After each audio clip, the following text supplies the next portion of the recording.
Friends, welcome to my YouTube channel. Hello friends, welcome to my YouTube channel DS Gyan Drishti. आज का जो मेरा video है वो आधारित है क्लास 12th का जो केमिस्ट्री है, इसका एक इम्पोर्टेंट ब्रांच है फिजिकल केमिस्ट्री। तो इस वीडियो में हम लोग जानेंगे VVI objective of physical chemistry, जो काफ़ी इंपॉर्टेंट है क्लास 12th के विद्यार्थियों के लिए जो क्लास 12th की पढ़ाई कर रहे हैं और 2024 की बोर्ड परीक्षा में सम्मिलित होने वाले हैं। वो बिहार बोर्ड के हैं, यूपी बोर्ड के हैं या दिल्ली बोर्ड के हैं या किसी भी अन्य राज्य के बोर्ड के परीक्षार्थी हो, उनके लिए इम्पोर्टेंट वीडियो है। तो इस वीडियो को आप अंत तक देखिए और चैनल को अभी तक आप सब्सक्राइब नहीं किए तो प्लीज़ चैनल को सब्सक्राइब कर लें। तो पहला प्रश्न है कि हीरा कैसा क्रिस्टल है। हीरा एक क्रिस्टलीय ठोस पदार्थ है, तो कैसा क्रिस्टल है ये बताना है। ऑप्शन ए आयनिक ठोस है, ऑप्शन बी है परमाणुविक ठोस है, ऑप्शन सी है आणविक ठोस है और ऑप्शन डी सहसंयोजन ठोस है।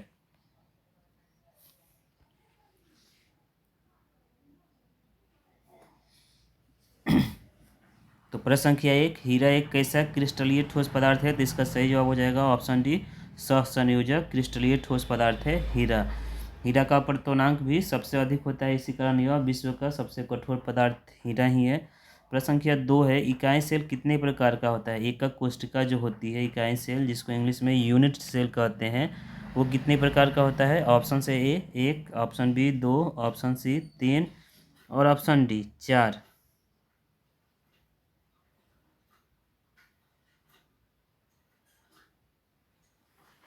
तो प्रश्न संख्या जो एक है दो है, इकाई सेल कितने प्रकार का होता है, तो इसका सही जवाब हो जाएगा ऑप्शन सी हो जाएगा। तीन प्रकार का होता है, जिसमें पहला होता है सरल इकाई सेल जिसको एसीसी कहते हैं, सिंपल क्यूबिक यूनिट सेल।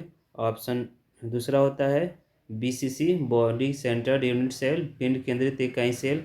और तीसरा होता है फलक केंद्रित इकाई सेल, जिसको हम लोग इंग्लिश में कहते हैं face centred unit cell, FCC. तो ये भी काफ़ी इंपॉर्टेंट क्वेश्चन है आगामी बोर्ड परीक्षा जो 12th की होने वाली है उसके लिए।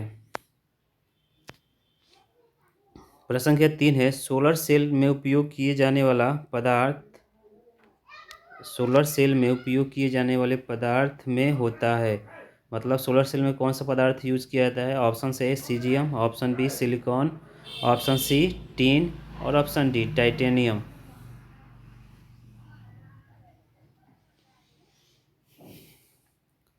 तो प्रश्न संख्या तीन, सोलर सेल में उपयोग किए जाने वाला जो पदार्थ होता है वह होता है सिलिकॉन। प्रश्न संख्या चार है, बिलियन में किसकी मात्रा अधिक होती है। बिलियन में किसकी मात्रा अधिक होती है। बिलियन दो या दो से अधिक पदार्थों के समांगी मिश्रण को बिलियन कहते हैं।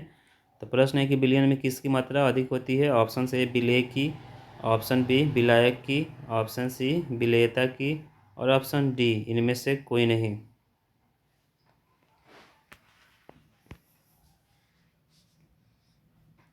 तो प्रश्न संख्या जो चार है, बिलियन में किसकी मात्रा अधिक होती है, तो इसका सही जवाब हो जाएगा ऑप्शन बी विलायक की, जिसको इंग्लिश में सॉल्वेंट कहते हैं। प्रश्न संख्या पाँच है, वे पदार्थ जो जलीय विलयन की अवस्था में विद्युत के कुचालक होते हैं कहलाते हैं। ऑप्शन से ए विद्युत अपघट्य इलेक्ट्रोलाइट, ऑप्शन बी है विद्युत अनपघट्य नॉन इलेक्ट्रोलाइट्स, ऑप्शन सी दोनों बोथ और ऑप्शन डी इनमें से कोई नहीं, नन ऑफ दिस।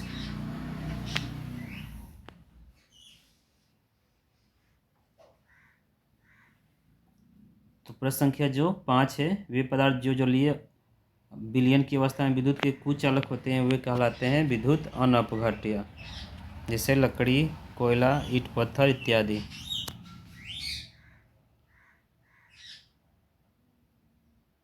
प्रश्न संख्या छः है, निम्नलिखित में कौन प्राथमिक सेल है। निम्नलिखित में कौन प्राथमिक सेल है।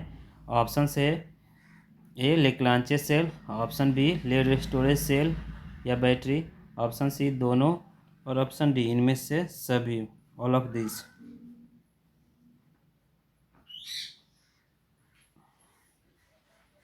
तो ये जितने भी प्रश्न जो ऑब्जेक्टिव बता रहे हैं उसका उल्टा भी याद कर सकते हैं, जो काफ़ी इंपॉर्टेंट है। जैसे इसमें पूछ रहा है कि निम्नलिखित में कौन प्राथमिक सेल है, तो इसका सही जवाब हो जाएगा ऑप्शन ए लेक्लांचे सेल।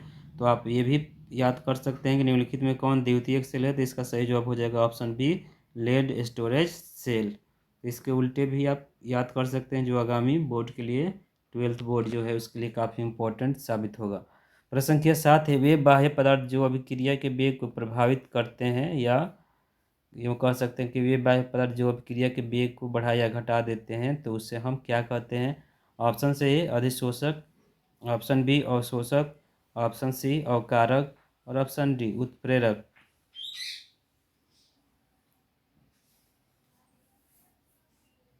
तो प्रश्न संख्या 7, वे बाह्य पदार्थ जो अभिक्रिया के वेग को प्रभावित करते हैं कहलाते हैं। इसका सही जवाब हो जाएगा ऑप्शन डी उत्प्रेरक, कैटेलिस्ट। प्रश्न संख्या 8 है, निम्नलिखित में कौन प्रबल विद्युत अपघट्य है।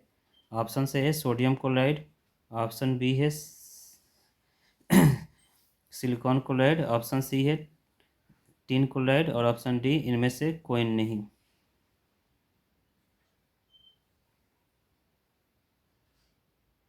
तो प्रश्न संख्या जो 8 है, निम्नलिखित में कौन प्रबल विद्युत अपघट्य है। तो इसका सही जवाब हो जाएगा ऑप्शन ए NaCl। प्रबल विद्युत अपघट्य वे होते हैं जो जलीय विलयन की अवस्था में या द्रवित विलयन में घोले जाने पर वो 100% या पूर्णतः आयनों में परिवर्तित हो जाते हैं, तो कहलाते हैं प्रबल विद्युत अपघट्य। जैसे ये सोडियम क्लोराइड है। प्रश्न संख्या 9 है कि प्रतिचुंबकीय यौगिक में इलेक्ट्रॉन होते हैं। ऑप्शन से ए साझा, ऑप्शन बी अयुग्मित, ऑप्शन सी युग्मित और ऑप्शन डी इनमें से कोई नहीं।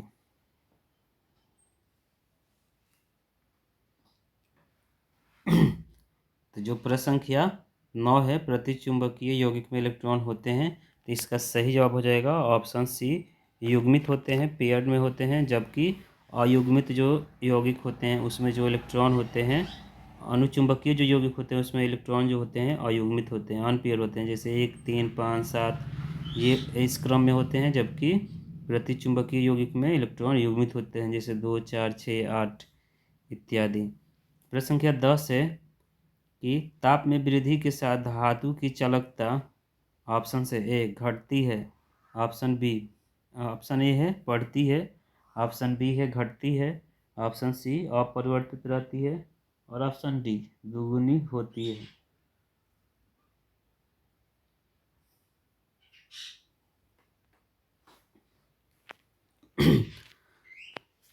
तो प्रश्न संख्या जो 10 है, ताप में वृद्धि के साथ धातु की चालकता, वो ऑप्शन बी हो जाएगा। ताप में वृद्धि के साथ धातु की चालकता घटती है। तो फ्रेंड्स, ये था हमारा आज का वीडियो जो आधारित था फिजिकल केमिस्ट्री के कुछ मोस्ट VVI ऑब्जेक्टिव क्वेश्चन और उसके आंसर पर। तो ये इसका मतलब छोटा स्वरूप था, शॉर्ट वीडियो था। आगे चलकर मैं इसका मतलब कम से कम 100 क्वेश्चन का फिजिकल केमिस्ट्री का वीडियो बनाऊंगा जो काफ़ी इंपॉर्टेंट साबित होगा। तो इस वीडियो को आप अंत तक देखिए, वीडियो को लाइक कीजिए, शेयर कीजिए और यदि आप इस चैनल पर पहली बार विजिट करें तो प्लीज़ चैनल DS ज्ञान दृष्टि को सब्सक्राइब कर ले और बेल आइकन को दबाना ना भूलें, क्योंकि जो भी वीडियो बनाऊँ उसका नोटिफिकेशन आपको मिल जाए। तो thank you for listening and watching.